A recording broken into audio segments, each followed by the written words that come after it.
Ô, Juliana, a primeira pergunta que eu queria que você falasse pra gente é descrever como que é o cenário canavieiro lá de Matão.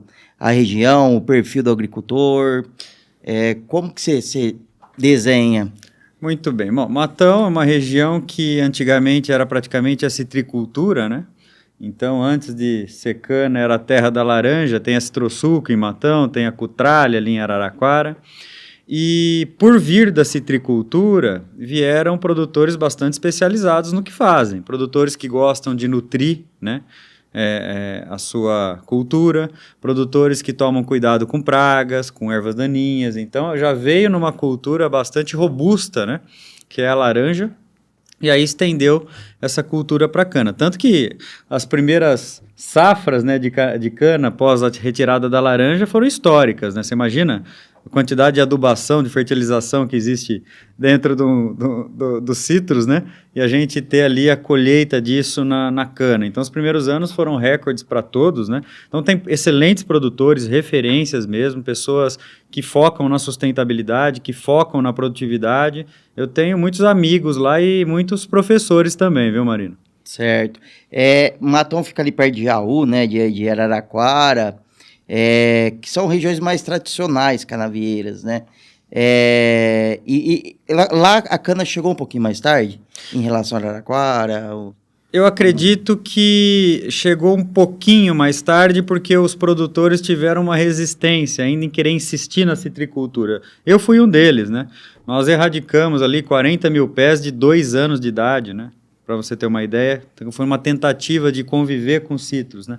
A citricultura tinha uma pulverização, para você ter uma ideia, de inseticidas, né? Uma vez por mês, inicialmente, e depois passou a ser 3 por semana, né? Meu Deus. Em alguns casos. Não tem o que fecha... Por causa do greening, ou não? Por causa do greening. E o greening você conhece, né? Ele vem de dentro para fora, ele vem silencioso, a hora que encontra é erradicação. Mas eu vejo como algo positivo, porque conhecer a cana-de-açúcar, essa cultura sustentável, essa cultura maravilhosa, e se apaixonar por ela foi uma das melhores escolhas que a gente já fez. Ô, Edson, você conhece um pouquinho lá da região de Matão? Qual que é a tua visão? Eu tive a oportunidade de visitar a fazenda do Juliano, fiquei encantado lá com o manejo, o trato e todos os cuidados aí que ele adota.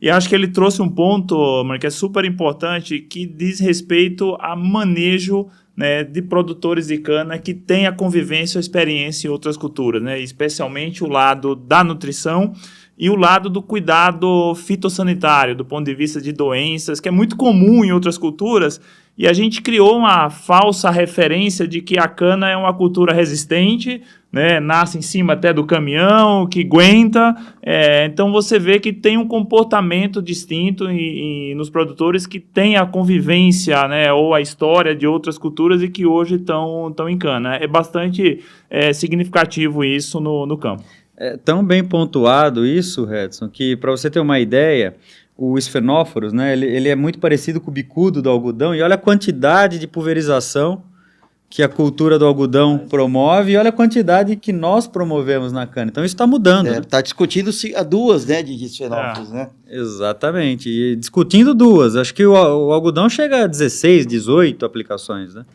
durante a cultura. Não sei se é isso certo. Mas o setor está mudando, porque antigamente falava-se que cana era uma cultura de preguiçoso, né? Que você só colhia, punha fogo, acabou, fez herbicida.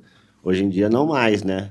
Hoje em dia, depois que parou as queimadas, olha, tem bastante tratos que você tem que fazer para você conseguir colher uma produtividade legal. Exatamente. Quanto mais aumenta a área, mais aumenta vizinho, mais aumenta as infestações também. A gente tem que ir lidando melhor com elas. Ainda bem que tem os produtos da Corteva aí para solucionar nosso problema, né? Cada dia uma praga nova, né? Uma doença nova. Tem a murcha que está chegando na região. Falando muito da murcha, né? Ô, Léo, e só sua percepção de Matão quando você chegou lá? Você que nasceu em Canavial, né, em Sertãozinho?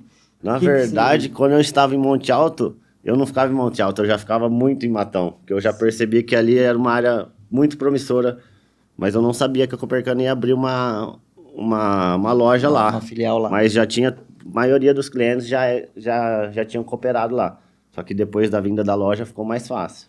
Mas o Léo dá uma aula técnica, viu? A região é muito muito promissora lá. Tem bastante pessoas especialistas lá. Conhece muito, Léo.